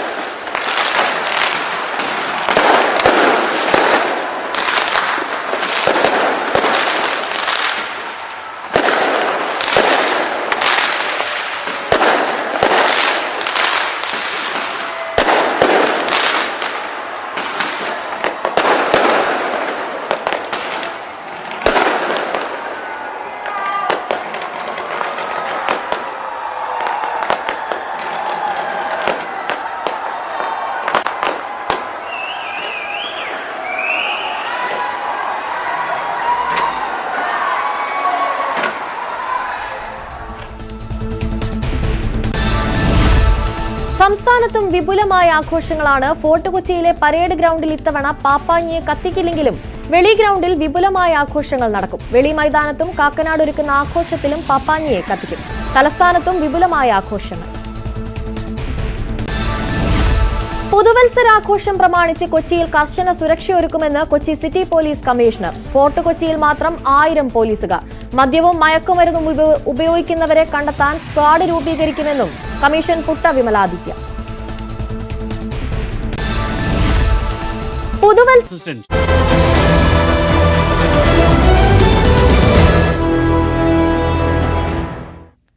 വീണ്ടും വാർത്തയിലേക്ക്. മണിപ്പൂരിൽ സംഘർഷാവസ്ഥ തുടരുകയാണ്. കാങ്പോക്പി ജില്ലയിൽ ഇന്നലെ സുരക്ഷാസേനയും സ്ത്രീകളായ പ്രതിഷേധക്കാരും തമ്മിലുണ്ടായ ഏറ്റുമുട്ടലിൽ 40 പേർക്ക് പരിക്കേറ്റിരുന്നു.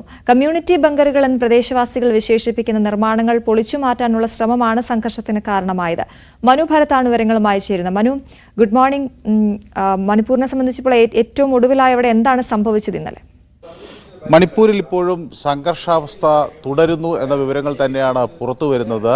കഴിഞ്ഞ ദിവസം സേനയും പോലീസും മറ്റ് സുരക്ഷാ വിഭാഗങ്ങളും ചേർന്ന് ചില കമ്മ്യൂണിറ്റി ബങ്കറുകൾ മാറ്റാനുള്ള ശ്രമം നടത്തി. ഇത് കുക്കി വംശജരുടെ കമ്മ്യൂണിറ്റി ബങ്കറുകളാണ്. തുടർന്ന് അതിൽ പ്രതിരോധവുമായി സ്ത്രീകളെത്തുകയും അവർക്ക് നേരെ കണ്ണീർ വാതകം പ്രയോഗിക്കേണ്ട സാഹചര്യമുണ്ടായി. ആൾക്കൂട്ടത്തെ പിരിച്ചുവിടാൻ കണ്ണീർ വാതകം പ്രയോഗിച്ചതിൽ 40ഓളം പേർക്ക് പരിക്കേറ്റു എന്നാണ് ഇപ്പോൾ അവിടെ നിന്ന് വ്യക്തമാകുന്നത്. സ്വാഭാവികമായത് വലിയ പ്രതിഷേധത്തിന് ഇടയാക്കി.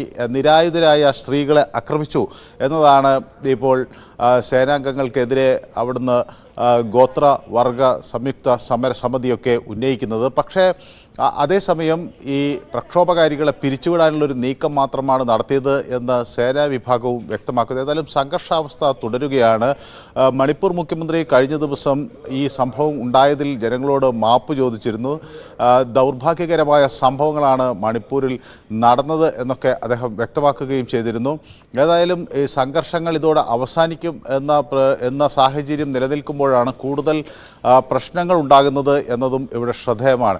ഈ ബങ്കറുകൾ പൊളിച്ചു കളയാതെ മുന്നോട്ട് പോകാനാകില്ല എന്നതാണ് സുരക്ഷാ സേനയുടെ നിലപാട്. സ്വാഭാവികമായും കഴിഞ്ഞ ദിവസം 4ഓളം ഇത്തരം ബങ്കറുകൾ നീക്കം ചെയ്യുന്നതിൽ സേനാ അംഗങ്ങൾ ഏർപ്പെട്ടു. അത് സംഘർഷ സാധ്യതകൾ വർദ്ധിപ്പിക്കും എന്നാണ് സേനയുടെ നിലപാട്. ഏതായാലും അത് അനുവദിക്കാനാകില്ല എന്ന് കുക്കി വിഭാഗവും വ്യക്തമാക്കിയിട്ടുണ്ട്. സ്വാഭാവികമായും മണിപ്പൂരിൽ സംഘർഷം കനക്കുന്നതായാണ് ഇപ്പോഴും ഇവിടെ നിന്ന് വരുന്ന വിവരങ്ങൾ. ശരി മനു.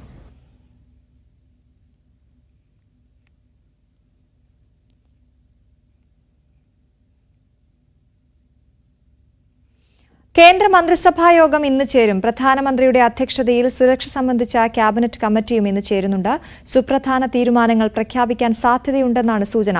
2025 കൂടുതൽ കഠിനാധ്വാനം ചെയ്യാനും വീക്ഷിത് ഭാരത് എന്ന സ്വപ്നം സാക്ഷാത്കരിക്കാനും ദൃഢനിശ്ചയം ചെയ്തിരിക്കുന്നുവെന്ന് പ്രധാനമന്ത്രി വ്യക്തമാക്കി. 2024 നിരവധി നേട്ടങ്ങൾ കൈവരിക്കാനായതായി പ്രധാനമന്ത്രി എക്സിൽ പങ്കുവച്ച വീഡിയോയിൽ വ്യക്തമാക്കി.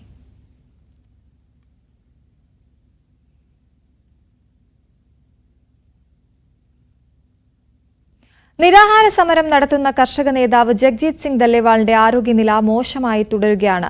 ആശുപത്രിയിൽ പ്രവേശിപ്പിക്കാനുള്ള നിർദ്ദേശം നടപ്പാക്കാൻ പഞ്ചാബ് സർക്കാരിന് 3 ദിവസം കൂടി സുപ്രീംകോടതി ഇന്നലെ അനുവദിച്ചിരുന്നു.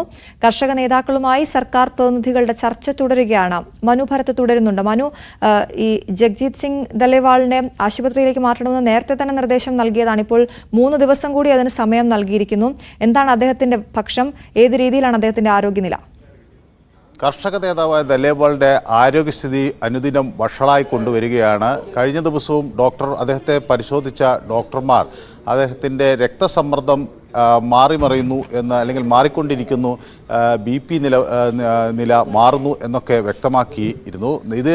ഈ വിഷയം പരിഗണിച്ചാണ് കഴിഞ്ഞ ദിവസം സുപ്രീം കോടതിയുടെ വെക്കേഷൻ ബെഞ്ച് പഞ്ചാബ് സർക്കാരിനോട് ഇതിനെ സംബന്ധിച്ച കാര്യങ്ങൾ ആരാഞ്ഞത്. സ്വാഭാവികമായും അതിനുള്ള ശ്രമങ്ങൾ നടക്കുന്നുവെന്നും കൂടുതൽ സാവകാശം വേണമെന്നുമാണ് പഞ്ചാബ് AG വ്യക്തമാക്കിയത്. തുടർന്ന് നാളെ ഇത് സംബന്ധിച്ച് വീണ്ടും കോടതി ചേരുകയും ഈ വിഷയത്തിൽ നിലപാട് അറിയിക്കുകയും വേണം. ഏതായാലും കർഷക നേതാക്കളുമായി സർക്കാരിൻ്റെ പ്രതിനിധികൾ ചർച്ച ചെയ്യുകയാണ്. സ്വാഭാവികമായും കർഷകർ ഒരു കാര്യം വ്യക്തമാക്കുന്നത്, കേന്ദ്ര സർക്കാർ ഈ വിഷയത്തിൽ അനുകൂലമായൊരു നിലപാട് സ്വീകരിക്കുകയാണെങ്കിൽ സമരം അവസാനിപ്പിക്കാൻ ദല്ലേവാൾ തയ്യാറാണ്. പക്ഷേ അതിനുള്ളൊരു നീക്കം ഉണ്ടാകുന്നില്ല. ഇതിൽ പഞ്ചാബ് സർക്കാരിന് പ്രത്യേകിച്ച് ഒന്നും ചെയ്യാനില്ല എന്നാണ് AG വ്യക്തമാക്കുന്നത്.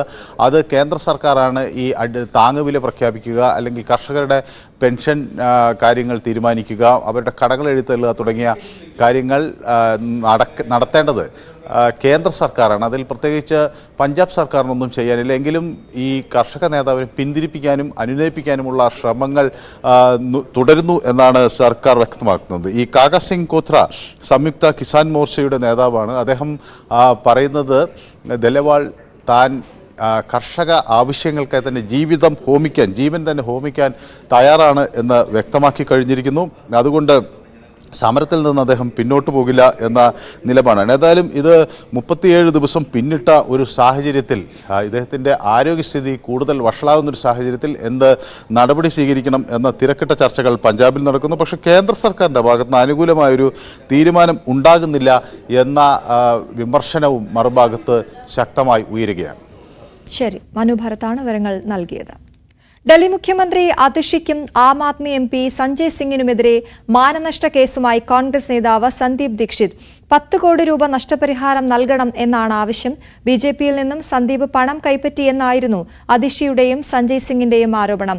നിയമസഭാ തെരഞ്ഞെടുപ്പിൽ ആം ആദ്മി നേതാവ് അരവിന്ദ് കെജ്രിവാളിനെതിരെ മത്സരിക്കാൻ തയ്യാറെടുക്കുന്ന സന്ദീപ് തനിക്കെതിരെയുള്ള ആരോപണങ്ങൾ അടിസ്ഥാനരഹിതമാണ് എന്ന് വ്യക്തമാക്കി. लॉयर साहब से मैंने बात की है और मैं आतिश जी और संजय सिंह के खिलाफ, दोनों के खिलाफ क्रिमिनल और सिविल डेफोमेशन का मामला लेकर जा रहा हूं. और मैंने कहा है कि आप मुझे 10 करोड़ रुपया दीजिए. वो 10 करोड़ रुपया में 5 करोड़ हम यमुना क्लीनिंग में देंगे, जमुना जी की सफाई के लिए डोनेट कर दूंगा, और बाकी का 5 करोड़ जो हवा जहरीली हो रही है उसके लिए डोनेट कर दूंगा. और ये दोनों केस मैं आज जाकर फाइल करूंगा और देखूंगा इनके पास अगर जवाब हो तो जवाब दे. बहुत आसान है कहना कि फलाने से पैसा लिया, फलाने से पैसा लिया है. 13 साल से कोई चीज प्रूव नहीं कर पाए हैं और इसलिए मैं ये सवाल इनसे पूछना चाहता हूं. കേരളത്തിലേക്കുള്ള യാത്രക്കിടെ കാണാതായ മലയാളി സൈനികനെ കണ്ടെത്തി. ബംഗളൂരുവിൽ നിന്നാണ് സൈനികനായ വിഷ്ണുവിനെ പ്രത്യേക അന്വേഷണ സംഘം കണ്ടെത്തിയത്.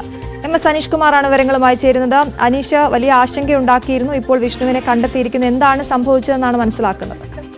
അശ്വതി, കഴിഞ്ഞ 17 മുതലാണ് വിഷ്ണുവിനെ കാണാതായത്. പൂനെയിലെ ആർമി ഇൻസ്റ്റിറ്റ്യൂട്ടിൽ നിന്നും നാട്ടിലേക്ക് വരുന്നതിനിടെയാണ് വിഷ്ണുവിനെ കാണാതാവുകയും ചെയ്തത്. ഇതിനിടയിൽ കണ്ണൂരിലെത്തി എന്ന് ചൂണ്ടിക്കാട്ടി അമ്മയ്ക്ക് വിഷ്ണു ഫോൺ ചെയ്തിരുന്നു. ഇതിനുശേഷമാണ് കാണാതാവുകയും ചെയ്തതുകൊണ്ട് വലിയ ആശങ്ക ഉയർന്നിരുന്നു.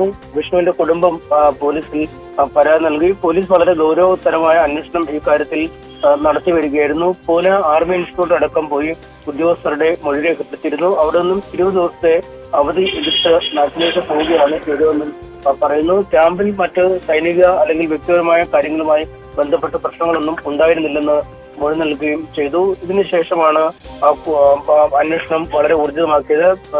വിഷ്ണുവിന്റെ ചില സുഹൃത്തുക്കളെ കേന്ദ്രീകരിച്ച് മറ്റുമൊക്കെ അന്വേഷണം നടത്തി. ഇത്തരത്തിൽ സൈബർ സെല്ലിന്റെ അടക്കം സഹായത്തോടുകൂടി നടത്തിയ അന്വേഷണത്തിലാണ് ബംഗളൂരുവിൽ ഉണ്ട് എന്ന് കണ്ടെത്താൻ കഴിഞ്ഞത്.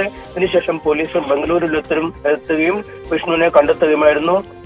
പൂനെയിൽ നിന്നും പുറപ്പെട്ട ശേഷം ATM-ൽ നിന്നും 15,000 രൂപ പിൻവലിച്ച അടക്കം പോലീസ് നേരത്തെ കണ്ടെത്തുകയും ചെയ്തിരുന്നു. എന്തായാലും സാമ്പത്തിക ബുദ്ധിമുട്ടുകൾ മൂലമാണ് ഇത്തരത്തിൽ ബംഗളൂരുവിലേക്ക് പോയത്, അല്ലെങ്കിൽ നാട്ടിൽ നിന്ന് മാറി നിന്നത് എന്ന ഒരു വിവരമാണ് നൽകുന്ന. വലിയ സാമ്പത്തിക പ്രയാസം താൻ അനുഭവപ്പെട്ടിരുന്നുവെന്നും പറയുന്നുണ്ട്. കൂടുതൽ കാര്യങ്ങൾ പോലീസ് ഇതുമായി ബന്ധപ്പെട്ട് അന്വേഷിച്ചുകൊണ്ടിരിക്കുകയാണ്. എലത്തൂർ പോലീസ് ബംഗളൂരുവിലേക്ക് പോയി അദ്ദേഹത്തെ അവിടെ നിന്നും കൂട്ടിക്കൊണ്ട് വന്നിട്ടുണ്ട്. ഏതാണ്ട് ഒരു 1.5 മണിക്കൂറിനുള്ളിൽ എലത്തൂരിൽ എത്തിക്കും. പിന്നീട് കോടതിയിൽ ഹാജരാക്കിയ ശേഷം ബന്ധുക്കൾക്ക് കൈമാറും, അല്ലെങ്കിൽ ബന്ധുക്കൾക്ക് അദ്ദേഹത്തെ നൽകും എന്ന ഒരു വിവരമാണ് ഏറ്റവും ഒടുവിൽ നൽകാൻ കഴിയുന്നത്. അശ്വതി, ശരി, കാണാതായ സൈനികൻ വിഷ്ണുവിനെ ബംഗളൂരുവിൽ നിന്നും കണ്ടെത്തിയിരിക്കുകയാണ്. MS അനീഷ് കുമാറാണ് വിവരങ്ങൾ നൽകിയത്. വിദേശ ടൂറിന്റെ പേരിൽ സാമ്പത്തികമായി തട്ടിക്കുന്നുവെന്ന ആരോപണം നിഷേധിച്ച് ടൂർ കമ്പനികൾ. കോൺസുലേറ്റുകൾ വിസ നിഷേധിക്കാൻ പണം തിരികെ കിട്ടാതെ വരുന്നത് ടൂർ കമ്പനികളുടെ വീഴ്ച മൂലം അല്ല എന്നാണ് ഇവരുടെ വിശദീകരണം. US, യൂറോപ്യൻ കോൺസുലേറ്റുകൾ വിസ നൽകുന്നത് ട്രാവൽ ചെയ്യുന്ന യാത്രക്കാരന്റെ സാമൂഹിക ഡോക്യുമെന്റുകളുടെ അടിസ്ഥാനത്തിൽ മാത്രമാണ്. വിസ റിജക്ട് ചെയ്യപ്പെട്ടാൽ കൂടുതൽ നഷ്ടം പേറേണ്ടി വരുന്നത് ടൂർ കമ്പനികൾക്കാണെന്നും ഇവർ വ്യക്തമാക്കുന്നു. വിദേശ ടൂർ വാഗ്ദാനം ചെയ്ത് സാമ്പത്തിക തട്ടിപ്പ് നടത്തുന്നു എന്ന ആരോപണത്തിനെതിരെയാണ് ടൂർ കമ്പനികളുടെ സംഘടന രംഗത്തെത്തിയത്. വിസ നിഷേധിക്കുന്നത് ബന്ധപ്പെട്ട രാജ്യങ്ങളുടെ കോൺസുലേറ്റുകളാണ്. വിസ നടപടികളുടെ ആദ്യഘട്ടത്തിൽ തന്നെ മുൻകൂറായി പണം അടക്കണം. വിസ നിഷേധിക്കപ്പെട്ടാൽ ഈ പണം തിരികെ കിട്ടില്ല. ഇക്കാര്യം നേരത്തെ തന്നെ ഉപഭോക്താക്കളെ അറിയിക്കാറുണ്ട്. ഒരു യൂറോപ്പ് ടൂറിന് നമ്മൾ അഡ്വാൻസ് പേയ്മെൻറ്റ് മേടിക്കുന്ന 3 കാര്യങ്ങൾക്കാണ്. ഒന്ന് വിസയ്ക്ക് വേണ്ടിയിട്ട്. വിസയ്ക്ക് നമുക്ക് വിസ ഫീസ് നമ്മൾ കോൺസുലേറ്റിൽ അടയ്ക്കുന്നതാണ്. അത് വിസ കിട്ടിയാലും റിജക്റ്റ് ആയാലും വിസ ഫീസ് ഒരിക്കലും നമുക്ക് തിരിച്ചു കിട്ടില്ല, അത് നോൺ റിഫണ്ടബിൾ ആണ്. അതുപോലെ തന്നെ visa facilitation centre VFS fees ഉണ്ട്, അതും നമുക്ക് നോൺ റിഫണ്ടബിൾ ആണ്. അടുത്തത് നമ്മൾ ഇവർക്ക് വേണ്ടിയിട്ട് ഫ്ലൈറ്റ് ടിക്കറ്റ്, അക്കോമഡേഷൻ, അതുപോലെ ഇന്റേണൽ ട്രാൻസ്ഫർ എന്തെങ്കിലും ഉണ്ടെങ്കിൽ അതിന് വേണ്ടിയിട്ടുള്ള നമ്മൾ ബുക്കിംഗ് കൂടെ നമ്മൾ ചെയ്യണം. കൺഫേം ഫ്ലൈറ്റ് ടിക്കറ്റൊക്കെ നമ്മൾ പലപ്പോഴും ഈ ടൂറിൻ്റെ വിസയ്ക്ക് വേണ്ടി അപേക്ഷിക്കുമ്പോൾ കൊടുക്കേണ്ടി വരും. അപ്പോൾ അത്തരം ഗ്രൂപ്പ് ടിക്കറ്റ് എടുത്തിട്ടുണ്ടെങ്കിൽ ആ ഗ്രൂപ്പ് ടിക്കറ്റിലും നമുക്ക് നോൺ റിഫണ്ടബിൾ ആണ്. ഐ മീൻ ഒരു 25% എമൗണ്ട് നമ്മൾ മുൻകൂട്ടി അടച്ചാലാണ് എയർലൈൻ നമുക്ക് ഗ്രൂപ്പ് ടിക്കറ്റിങ്ങിന് PNR തരുള്ളൂ. അപ്പോൾ ആ 25% നമ്മുടെ പോകും. അപ്രോക്സിമേറ്റ്ലി നമുക്കൊരു 20,000 മുതൽ 30,000 രൂപ വരെ ഒരു യൂറോപ്പ് ടൂർ ക്യാൻസൽ ചെയ്ത് കഴിഞ്ഞാൽ ആക്ച്വൽ ക്യാൻസലേഷൻ കോസ്റ്റ് നമുക്ക് ഇതിനകത്ത് ഇൻവോൾവ് ആണ്. ഇത് നമ്മൾ ടൂർ ഐറ്റിനറിയിൽ കൃത്യമായിട്ട് അവരുടെ അടുത്ത് പറഞ്ഞിട്ടുണ്ടാവും. നിങ്ങളുടെ രജിസ്ട്രേഷൻ ഫീസ് അല്ലെങ്കിൽ ഫസ്റ്റ് പേയ്മെൻറ്റ് അഡ്വാൻസ് മേടിക്കുന്ന മിക്കവാറും എല്ലാ കമ്പനികളും. യൂറോപ്യൻ ടൂറുകൾക്കായി 50% പണം മുൻകൂറായി അടക്കേണ്ടി വരുന്നു. ടൂർ റദ്ദാക്കപ്പെട്ടാൽ ഉപഭോക്താക്കളെക്കാൾ നഷ്ടം നേരിടുക ടൂർ കമ്പനികൾ തന്നെയാണ്. അപ്പോൾ അതിൽ നിന്നൊരു ലാഭം ഒരു ടൂർ കമ്പനി ഉണ്ടാക്കുമെന്ന് ഞങ്ങൾ പ്രതീക്ഷിക്കുന്നില്ല. നമ്മൾ ടൂർ പോയാലാണ് നമുക്ക് അതിൽ നിന്നൊരു 5-8% നമുക്കൊരു മാർജിൻ ഉണ്ടാകുന്നത്. ഒരിക്കലും ടൂർ ക്യാൻസൽ ചെയ്ത് കഴിഞ്ഞ് കഴിഞ്ഞാൽ ഗസ്റ്റിനുണ്ടാവുന്ന നഷ്ടത്തെക്കാൾ കൂടുതൽ ഒരു ടൂർ ഓപ്പറേറ്റർക്ക് ഉണ്ടാവും സാധാരണ രീതിയിൽ. വിദേശ ടൂറിന്റെ പേരിൽ തട്ടിപ്പെന്നത് അനാവശ്യ പ്രചരണമെന്നാണ് ടൂർ കമ്പനികൾ വ്യക്തമാക്കുന്നത്. പരാതി കോടതിയിലെത്തിയാൽ നിയമപരമായും വിശദീകരണം നൽകുമെന്നാണ് ടൂർ കമ്പനികളുടെ നിലപാട്. ന്യൂസ് 18 കൊച്ചി. സംസ്ഥാനത്തിന്റെ സാംസ്കാരിക രംഗത്തിന് തിളക്കമായി വീണ്ടും കേരള നിയമസഭ അന്താരാഷ്ട്ര പുസ്തകോത്സവം. പുസ്തകോത്സവത്തിന്റെ 3ാം പതിപ്പിന് ഈ മാസം 7-ന് തുടക്കമാകും. നിയമസഭാ വളപ്പിൽ 13 വരെയാണ് മേള നടക്കുക. നിയമസഭാംഗണം ഒരുങ്ങുകയാണ് ഒരിക്കൽ കൂടി അക്ഷരപ്പൂമുറ്റമാകാൻ. ഈ മാസം 7 മുതൽ 13 വരെയാണ് അന്താരാഷ്ട്ര പുസ്തകോത്സവം. സ്വദേശത്തു നിന്നും വിദേശത്തു നിന്നുമായി 165 പ്രസാധകർ മേളയുടെ ഭാഗമാകും.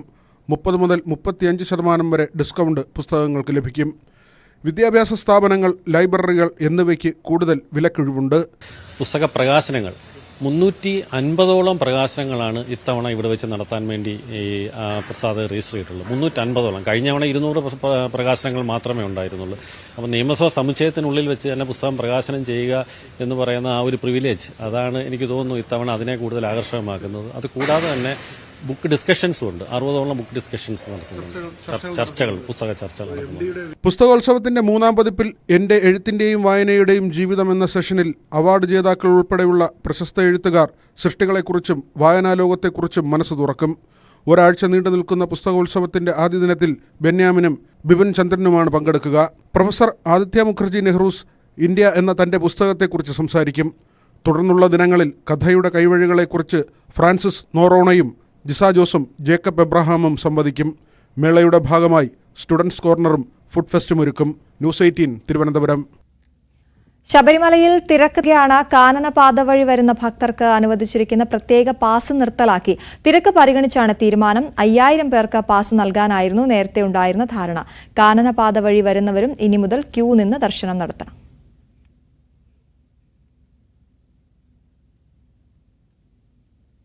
CPM മലപ്പുറം ജില്ലാ സമ്മേളനത്തിന്റെ പ്രതിനിധി സമ്മേളനത്തിന് ഇന്ന് താനൂരിൽ തുടക്കമാകും. പോളിറ്റ് ബ്യൂറോ അംഗം എ വിജയരാഘവൻ ഉദ്ഘാടനം ചെയ്യും. ആരോഗ്യ പ്രശ്നങ്ങൾ കണക്കിലെടുത്ത് എൻ മോഹൻദാസ് ജില്ലാ സെക്രട്ടറി സ്ഥാനത്ത് നിന്ന് മാറിയേക്കും. CV അനുമോദ് ചേരുന്നു. അനുമോദ്, ജില്ലാ സമ്മേളനത്തിലേക്ക് കടക്കുകയാണ്. എന്തൊക്കെ കാര്യങ്ങൾ സമ്മേളനത്തിന്റെ ഭാഗമായി വരും? വിവരങ്ങൾ.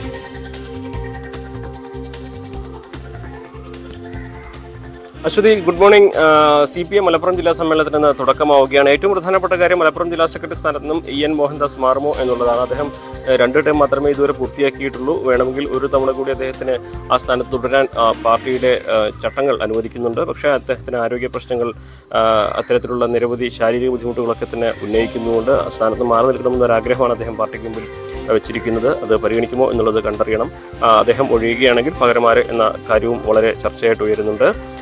നേരത്തെ പല പേരുകളും പറഞ്ഞ് കേൾക്കുന്നുണ്ടെങ്കിലും ഏറ്റവും പ്രധാനപ്പെട്ട പേര് VP അനിൽ, ജില്ലാ സെക്രട്ടറി അംഗമാണ്. VP സഖറിയ, അദ്ദേഹം ജില്ലാ സെക്രട്ടറി അംഗമാണ്.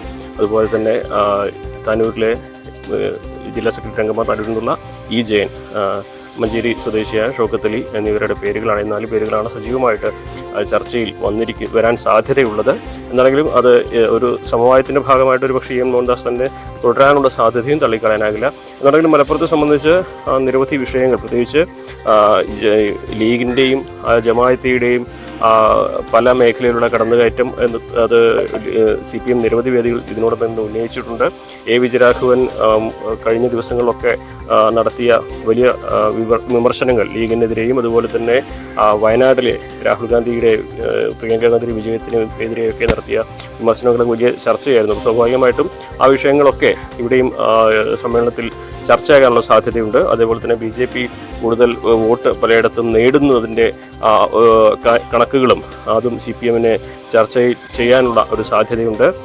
അതുപോലെ തന്നെ നമുക്കറിയാം PV അൻവർ MLAയുടെ CPMൽ നിന്നുള്ള മാറ്റം CPMനെ അത് വലിയ തോതിൽ ബാധിച്ചിട്ടില്ല എന്ന് CPM അവകാശപ്പെടുന്നുണ്ടെങ്കിലും അൻവർ ഉന്നയിച്ച പല കാര്യങ്ങളും, പ്രത്യേകിച്ച് പോലീസിൻ്റെ ഭാഗത്തു നിന്നുണ്ടായ നടപടികളും അതിനെതിരെ അദ്ദേഹം നടത്തിയ വിമർശനങ്ങളും അതുപോലെ തന്നെ സാധാരണക്കാർ സാധാരണ പാർട്ടി പ്രവർത്തകർ പോലീസ് സ്റ്റേഷനിൽ നേരിടുന്ന വെല്ലുവിളിയൊക്കെ അൻവർ ഉന്നയിച്ചിരുന്നു. അപ്പോൾ ആ വിഷയങ്ങളൊക്കെ അൻവർ ഉന്നയിച്ചതായതുകൊണ്ട് തന്നെ ചർച്ച ചെയ്യില്ല എന്ന് പറയാനാകില്ല. അതും ഒരുപക്ഷെ ഈ ഒരു സമ്മേളനത്തിൻ്റെ ഭാഗമായി ചർച്ചകളിൽ വന്നേക്കാം.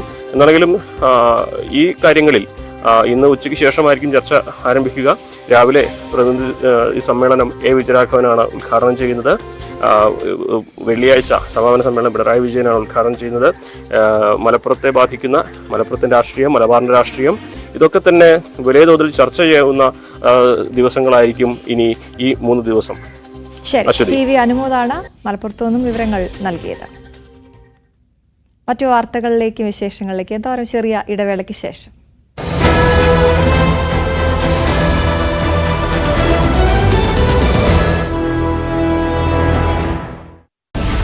ഓർമ്മയിലേക്ക് ഒരു വർഷം കൂടി. 2025 വരവേൽക്കാൻ ലോകം. പസഫിക് സമുദ്രത്തിലെ കിരിബാത്തി ദ്വീപിൽ പുതുവർഷം പിറന്നു. കിരിബാത്തിയിൽ പുതുവർഷം പിറന്നത് ഇന്ത്യൻ സമയം ഉച്ചകഴിഞ്ഞ് 3:30-ഓടെ. ഇന്ത്യൻ സമയം 4:30-ഓടെ ന്യൂസിലാൻഡിലും പുതുവർഷം പിറന്നു. 6:30-ഓടെ ഓസ്ട്രേലിയയിലെ സിഡ്നിയിലും പുതുവർഷമെത്തി. 8:30-ഓടെ ജപ്പാനും 9:30-ഓടെ ചൈനയും പുതുവർഷത്തെ വരവേറ്റു.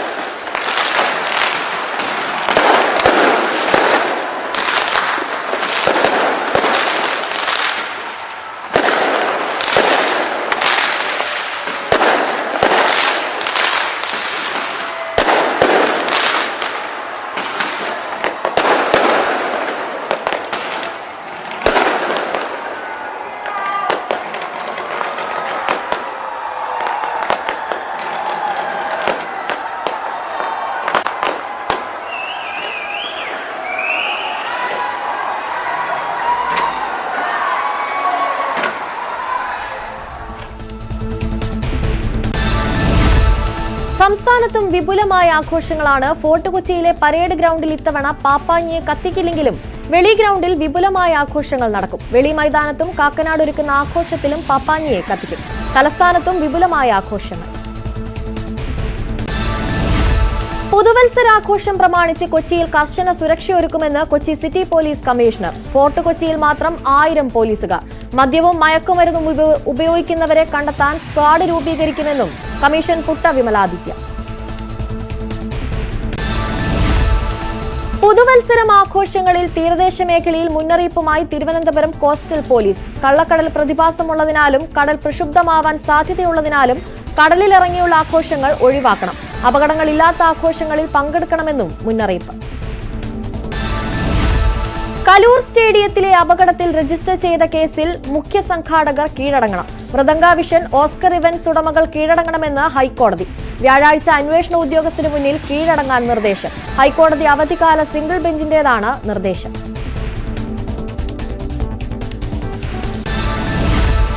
ഉമാ തോമസ് MLAക്ക് പരിക്കേൽക്കാനിടയായ കലൂർ അപകടത്തിൽ സംഘാടകർക്കെതിരെ ജാമ്യമില്ലാ വകുപ്പുകൾ ചുമത്തി. കുറ്റകരമായ നരഹത്യ നടത്താനുള്ള ശ്രമത്തിനുള്ള വകുപ്പാണ് കൂട്ടിച്ചേർത്തത്.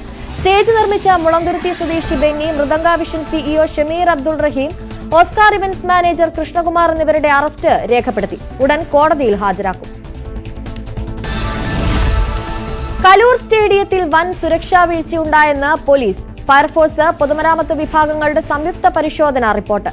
സ്റ്റേജ് നിർമ്മിച്ചത് അപകടകരമായി. അധികമായി നിർമ്മിച്ച ഭാഗത്തിനു വേണ്ട ഉറപ്പുണ്ടായിരുന്നില്ലെന്നും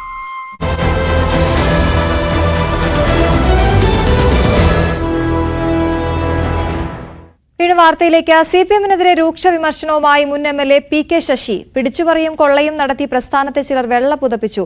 ചതിച്ചും കുതുകാൽ വെട്ടിയും സുഖിക്കാമെന്ന് കരുതണ്ടെന്നും ശശിയുടെ ഫേസ്ബുക്ക് പോസ്റ്റിൽ പറയുന്നു. PK ശശിയെ പാർട്ടി തരം താഴ്ത്തിയതിന് പിന്നാലെയാണ് അദ്ദേഹത്തിന്റെ പ്രതികരണം. ഇന്ന് സംഭവിക്കാനിരിക്കുന്ന കാര്യങ്ങൾ എന്തെല്ലാമെന്ന് വളരെ പെട്ടെന്ന് നോക്കാം. ഇന്ന് ഇത് സംഭവിക്കും. വയനാട് പുനരധിവാസ പാക്കേജ് സംബന്ധിച്ച ചർച്ചകൾക്ക് അന്തിമ രൂപം നൽകാൻ ഇന്ന് പ്രത്യേക മന്ത്രിസഭാ യോഗം. രാവിലെ 10-ന് മുഖ്യമന്ത്രിയുടെ അധ്യക്ഷതയിലാണ് യോഗം ചേരുക. ഭൂമി ഏറ്റെടുക്കൽ, വീടുകളുടെ നിർമ്മാണം, പുനരധിവാസം തുടങ്ങിയ വിഷയങ്ങളിൽ മന്ത്രിസഭാ യോഗത്തിൽ തീരുമാനമുണ്ടാകും.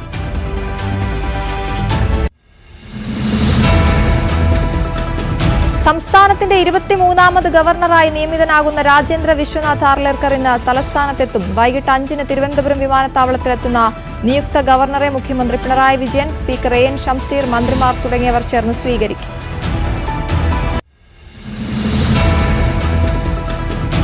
ഉമാ തോമസ് MLAയുടെ തുടർ ചികിത്സയിൽ മെഡിക്കൽ ബോർഡ് ഇന്ന് യോഗം ചേരും. രാവിലെ 9 മണിക്കാണ് യോഗം. 10 മണിയോടെ ആരോഗ്യസ്ഥിതി സംബന്ധിച്ച് ഡോക്ടർമാർ വിശദീകരിക്കും. പുതുവത്സരത്തിൽ KSEBയുടെ ഷോക്ക്. സംസ്ഥാനത്ത് വൈദ്യുതി നിരക്ക് വീണ്ടും കൂടും. ഇന്നു മുതൽ യൂണിറ്റിന് 9 പൈസ സർചാർജ് ഈടാക്കും. KSEBയുടെ നീക്കത്തിന് റെഗുലേറ്ററി കമ്മീഷന്റെ അനുമതി.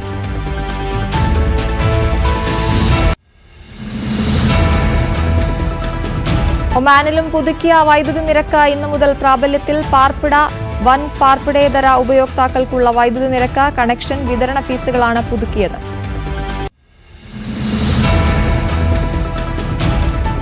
സംസ്ഥാനത്ത് ഇന്നു മുതൽ വലിച്ചെറിയൽ വിരുദ്ധ വാരം ആചരിക്കും. മാലിന്യം വലിച്ചെറിയുന്ന ശീലം ഉപേക്ഷിക്കാനായി ആസൂത്രണം ചെയ്തതാണ് പദ്ധതി.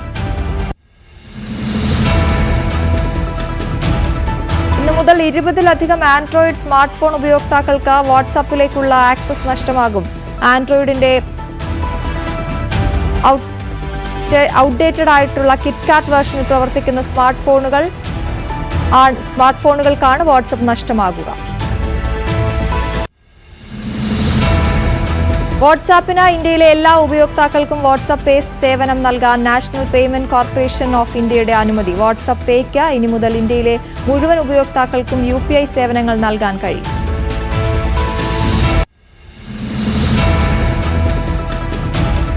ഇന്നു മുതൽ ബാങ്കിംഗ് ഇടപാടുകൾ കൂടുതൽ സുരക്ഷിതവും സുതാര്യവും ഫലപ്രദവുമാക്കുന്നതിന് RBIയുടെ പുതിയ തീരുമാനം. 2 വർഷമോ അതിൽ കൂടുതലോ ഇടപാടുകൾ നടക്കാത്ത അക്കൗണ്ടുകൾ പ്രവർത്തനരഹിതമായ അക്കൗണ്ടുകളായി കണക്കാക്കും. ദീർഘകാലത്തേക്ക് സീറോ ബാലൻസ് നിലനിർത്തിയിട്ടുള്ള അക്കൗണ്ടുകളും ക്ലോസ് ചെയ്യും.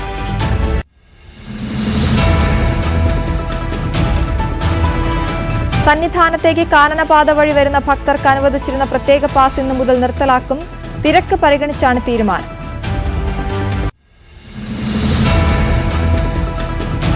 ശ്രീനാരായണ ഗുരു ഓപ്പൺ യൂണിവേഴ്സിറ്റി സംഘടിപ്പിക്കുന്ന പ്രഥമ അത്ലറ്റിക് മീറ്റിനുള്ള രജിസ്ട്രേഷൻ ഇന്ന് തുടങ്ങും. സർവകലാശാലയിലെ പഠിതാക്കൾക്ക് ഇന്നു മുതൽ 15 വരെ രജിസ്റ്റർ ചെയ്യാം. ഈ മാസം 31, ഫെബ്രുവരി 1 തീയതികളിൽ തിരുവനന്തപുരം യൂണിവേഴ്സിറ്റി സ്റ്റേഡിയത്തിലാണ് അത്ലറ്റിക് മീറ്റ്. ഒറ്റപ്പാലം പാലപ്പുറത്തെ തീവണ്ടി യാത്രക്കാർക്ക് പുതുവർഷത്തിൽ തിരിച്ചടി. പാലക്കാട് ഷൊർണൂർ പാതയിലെ പാലപ്പുറം ഹോൾട്ട് റെയിൽവേ സ്റ്റേഷൻ ഇന്നു മുതൽ പ്രവർത്തിക്കില്ല. ഏറ്റെടുത്ത് നടത്താൻ ഏജന്റുമാരെ കിട്ടാതായതോടെ സ്റ്റേഷൻ നിർത്താൻ റെയിൽവേ ഉത്തരവിറക്കി. ഇന്ത്യൻ റെയിൽവേയുടെ പുതുവത്സര സമ്മാനമായി ഷൊർണൂർ നിലമ്പൂർ ലൈനിൽ ഇലക്ട്രിക് ട്രെയിനുകൾ.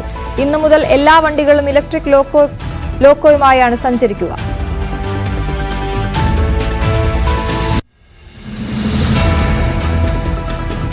ആറുവരി പാതയിൽ കുറ്റിപ്പുറത്ത് വാഹനങ്ങൾ നിർത്തിയിടാൻ ഇന്നു മുതൽ സൗകര്യം. കുറ്റിപ്പുറം പാലം മുതൽ ഹൈവേ ജംഗ്ഷന് സമീപം വരെ റോഡിന്റെ ഇരുവശങ്ങളിലുമായാണ് വാഹനങ്ങൾ നിർത്തിയിടാൻ സൗകര്യം. ആറുവരി പാത നിർമ്മാണം പൂർത്തിയാകുന്നതോടെ ഈ റോഡുകൾ സർവീസ് റോഡുകളായി മാറും.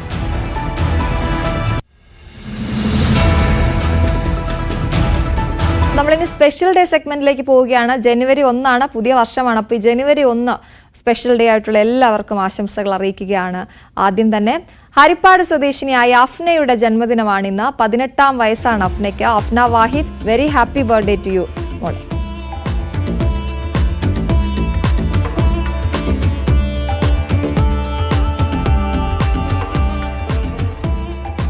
അഭിശ്രീ അക്ഷയ് ദമ്പതികളുടെ മകളായ അക്ഷജയുടെ ജന്മദിനമാണിന്ന്. 5ാമത്തെ പിറന്നാളാണ് മോളുടെ. അക്ഷജ മോൾക്ക് നല്ലൊരു ജന്മദിനം ആശംസിക്കുകയാണ്. നല്ല പുതുവർഷവും ആശംസിക്കുന്നു.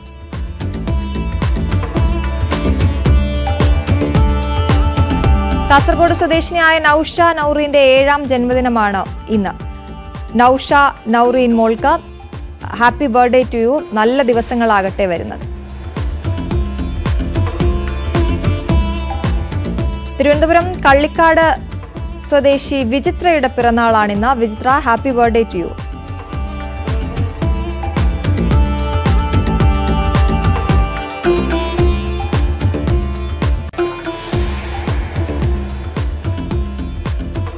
ഞങ്ങളുടെ കുടുംബാംഗം രാഹുൽ ദാസ് ഒരു പെൺകുഞ്ഞിന്റെ അച്ഛനായിരിക്കുകയാണ്. രാഹുലിനും അശ്വതിക്കും എല്ലാ ആശംസകളും അറിയിക്കുകയാണ്. രാഹുൽ ഇപ്പോൾ സ്ക്രീനിലുണ്ട്. രാഹുൽ അറിഞ്ഞിട്ടുണ്ടായിരുന്നില്ല, ഞങ്ങൾ സർപ്രൈസ് കൊടുത്തതാണ്. അപ്പം രാഹുലിന് എല്ലാവിധ ആശംസകളും. ലീവ് കഴിഞ്ഞിട്ട് അച്ഛനായതിൻ്റെ ക്ഷീണമൊക്കെ കഴിഞ്ഞ് ഇന്നാണ് രാഹുൽ ഡ്യൂട്ടിക്ക് എത്തിയത്. മധുരമൊക്കെ ആയിട്ടാണ് വന്നത്. അപ്പോൾ രാഹുലെ, അശ്വതിക്കും രാഹുലിനും കുഞ്ഞിനും എല്ലാവിധ ആശംസകളും കേട്ടോ. Thank you. എങ്ങനെയുണ്ട് കുഞ്ഞ്? സുഖമായിരിക്കുന്നു? അമ്മയും കുഞ്ഞും സുഖമായിരിക്കും. പേരൊന്നും വെളിപ്പെടുത്താറായിട്ടില്ല. അത് വരും അല്ലേ? ഒരു അച്ഛനായതിന്റെ ഒക്കെ സന്തോഷം പുതുവർഷത്തിൽ എങ്ങനെയാണ് പങ്കുവെക്കുന്നത്? സന്തോഷം. ഉറപ്പൊക്കെ പോയി തുടങ്ങി, അത്ര തന്നെ. ശരി, അപ്പൊ എന്തായാലും എല്ലാവിധ ആശംസകളും കേട്ടോ. നല്ലൊരു വർഷം ആശംസിക്കുകയാണ്. നിങ്ങളുടെ വിശേഷ അവസരങ്ങൾ ഞങ്ങളെ അറിയിക്കാം. ആ സന്തോഷ ദിനത്തിൽ ന്യൂസ് 18 സ്ക്രീനിൽ നിങ്ങൾക്കും എത്താം. അതിനായി ഞങ്ങൾക്ക് ഇപ്പോൾ സ്ക്രീനിൽ കാണുന്ന നമ്പറിൽ വാട്സ്ആപ്പ് ചെയ്യുക.